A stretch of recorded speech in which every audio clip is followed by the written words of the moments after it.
Hello দর্শকবিন্দু, এটা হচ্ছে আমার কুমড়া প্রজেক্ট। আর এই প্রজেক্টে আমার ছত্রাক এবং জাপ পোকার আক্রমণ লেগেছে। তো আমি আপনাদের দেখাতে চাই যে এই ছত্রাক এবং জাপ পোকার জন্য আমি কি কি স্প্রে করব।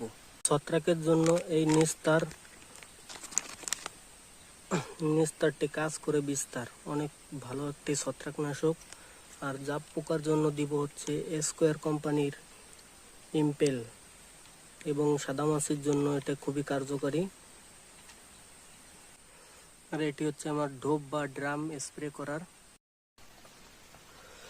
এটি হচ্ছে নিস্তার, যা আমি আগে থেকেই মেপে রেখেছিলাম, কেননা মেপে ওষুধ দেওয়া খুবই ভালো। তো এখানে আছে 25 গ্রাম। তো আমরা সব সময় খেয়াল রাখবো যে একসাথে যদি কখনো 2-3টা ওষুধ স্প্রে করি, তো আলাদা আলাদা যাতে গুলে নিতে পারি, তাহলে হয়তো ওই ওষুধের কার্যকারিতা ভালো থাকে আর কি।